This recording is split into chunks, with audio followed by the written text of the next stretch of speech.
श्री कृष्ण को विष्णु का अवतार माना जाता है।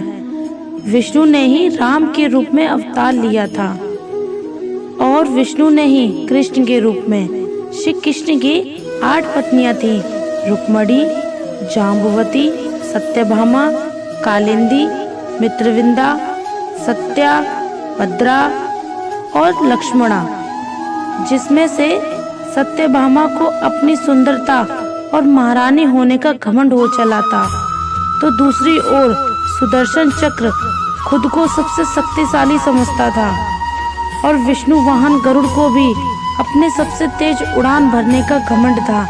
एक दिन श्री कृष्ण अपनी द्वारका में रानी सत्यभामा के साथ सिंहासन पर विराजमान थे और उनके निकट ही गरुड़ और सुदर्शन चक्र भी उनकी सेवा में विराजमान थे। बातों ही बातों में रानी सत्यभामा ने व्यंग्यपूर्ण लहजे से पूछा, हे प्रभु, आपने त्रेता युग में श्री राम के रूप में अवतार लिया था। सीता आपकी पत्नी थी, क्या वह मुझसे भी ज्यादा सुंदर थी? भगवान सत्यभामा की बातों का जवाब देते उससे पहले ही गरुड़ ने कहा, भगवान, क्या दुनिया में मुझसे भी ज्यादा तेज गति से कोई उड़ सकता है?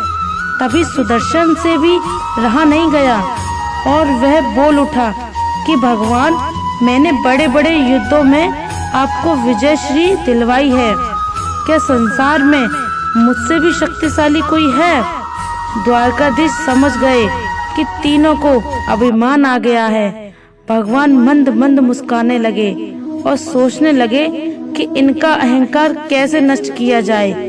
तभी उनको एक युक्ति सूझी। भगवान मंद मंद मुस्कुराने लगे और सोचने लगे कि उनके इन तीनों भक्तों को अहंकार आ गया है। ऐसा सोचकर उन्होंने गरुड़ से कहा कि हे गरुड़, तुम हनुमान के पास जाओ और कहना कि भगवान राम माता सीता के साथ उनकी प्रतीक्षा कर रहे हैं। गरुड़ भगवान की आज्ञा लेकर हनुमान के लाने चले गए। इधर श्री राम ने सत्यभामा से कहा कि देवी, आप सीता के रूप में तैयार हो जाएं और स्वयं द्वारकाधीश ने राम का रूप धारण कर लिया। तब श्री कृष्ण ने सुदर्शन चक्र को आज्ञा देते हुए कहा कि तुम महल के प्रवेश द्वार पर पहरा दो और ध्यान रहे कि मेरी आज्ञा के बिना कोई भी महल में ना आने पाए। सुदर्शन चक्र ने कहा, जो आज्ञा भगवान, और भगवान की आज्ञा पाकर चक्र महल के प्रवेश द्वार पर तैनात हो गया। गरुड़ ने हनुमान के पास पहुंचकर कहा कि हे वानर श्रेष्ठ, भगवान राम माता सीता के साथ द्वारका में आपसे मिलने के लिए पधारे हैं। आपको बुला लाने की आज्ञा है।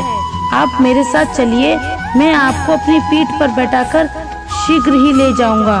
हनुमान जी ने विनय पूर्वक गरुड़ से कहा, आप चलिए बंधु, मैं आता हूँ। गरुड़ ने सोचा, पता नहीं ये बूढ़ा वानर कब पहुँचेगा।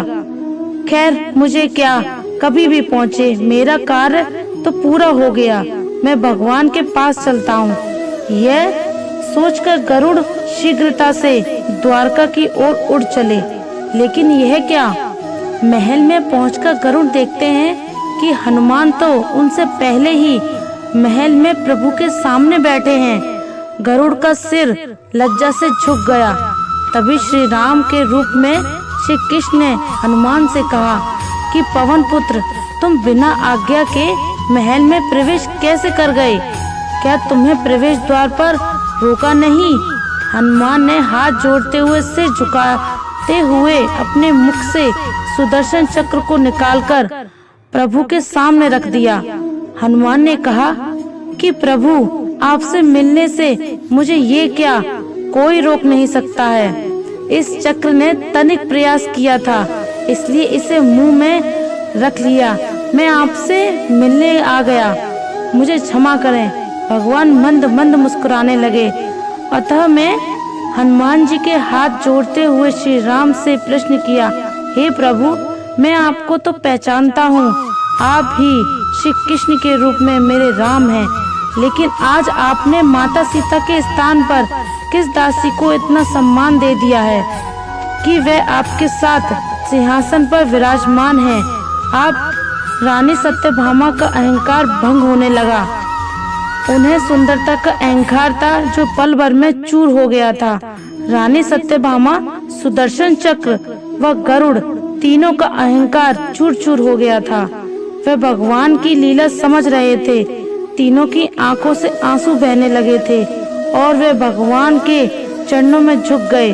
भगवान ने अपने भक्तों का अहंकार अपने भक्त हनुमान द्वारा ही दूर किया। ऐसे ही एक कथा के अनुसार दूसरा प्रसंग अर्जुन से जुड़ा है।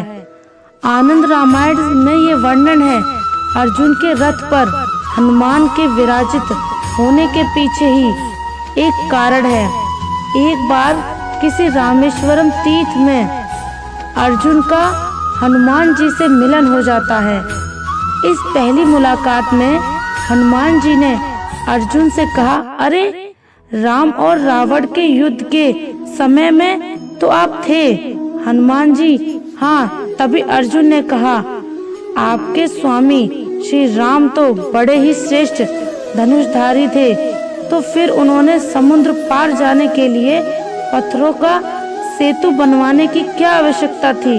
यदि मैं वहां उपस्थित होता तो समुद्र पर बाणों का सेतु बनाता, जिस पर चढ़कर आपका पूरा वानर दल समुद्र पार कर लेता। इस पर हनुमान जी ने कहा, असंभव, बाणों का सेतु वहां पर कोई काम नहीं आता। हमारा यदि एक भी वानर चढ़ता तो बाणों का सेतु छिन्न भिन्न हो जाता।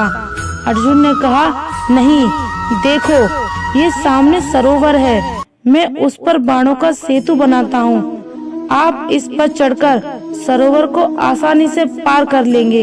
हनुमान ने कहा, असंभव।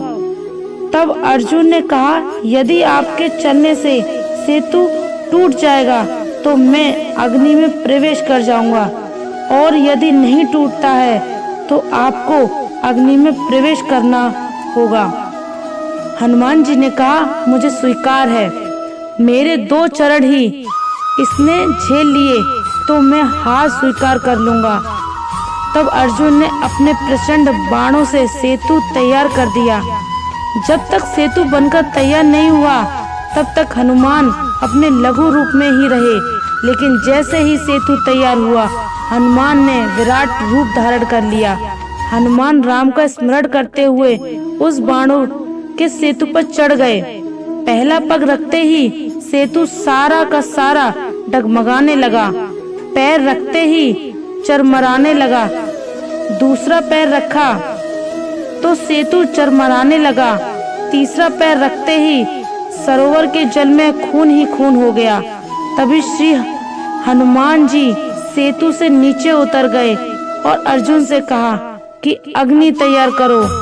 अग्नि प्रज्वलित हुई और जैसे ही हनुमान अग्नि में कूदने चले वैसे ही भगवान श्री कृष्ण प्रकट हो गए और बोले, ठहरो। तभी अर्जुन और हनुमान ने उन्हें प्रणाम किया। भगवान ने सारा प्रसंग जानने के बाद कहा, हे हनुमान, आपका तीसरा पग सेतु पर पड़ा। उस समय में कछुआ बन सेतु के नीचे लेटा हुआ था।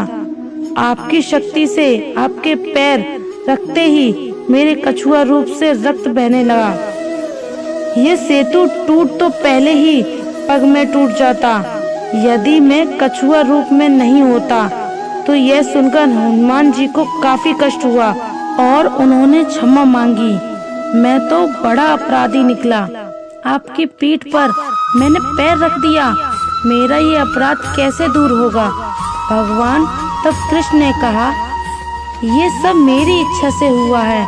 आप मन छोटा मत करें और मेरे इच्छा से ही कि तुम अर्जुन के रथ की ध्वजा पर स्थान ग्रहण करो। इसलिए द्वापर में श्री हनुमान महाभारत के युद्ध में अर्जुन के रथ के ऊपर ध्वजा लिए बैठे रहते हैं। महाभारत के युद्ध में श्री कृष्ण ने अर्जुन का साथ निभाया, उनका पथ प्रदर्शन किया, लेकिन रक्षक हनुमान जी थे।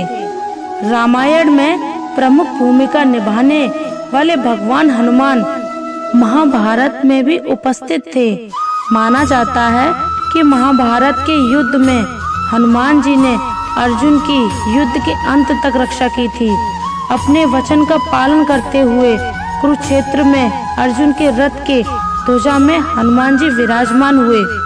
युद्ध के अंतिम दिन श्री कृष्ण ने हनुमान की उपस्थिति को प्रमाणित करते हुए अर्जुन को रथ से उतरने को कहा। उसके बाद श्री कृष्ण रथ से उतरे। श्री कृष्ण ने हनुमान जी को अर्जुन की रक्षा के लिए धन्यवाद दिया और जैसे ही हनुमान जी रथ की ध्वजा से निकले वैसे ही रथ में आग लग गई। इस वाक्य से आश्चर्यचकित अर्जुन को श्री कृष्ण ने बताया कि युद्ध में दिव्य अस्त्रों से उनकी रक्षा हनुमान जी कर रहे थे। इस पर न केवल रामायण बल्कि महाभारत में भी हनुमान जी ने महत्वपूर्ण भूमिका निभाई है। प्रिय दोस्तों, उम्मीद करती हूँ आपको यह वीडियो पसंद आया होगा और आप मेरे चैनल पर नए हैं तो मेरे चैनल को सब्सक्राइब जरूर करें और इस वीडियो को एक लाइक और कमेंट में जय श्री कृष्ण लिखना ना भूलें। धन्यवाद।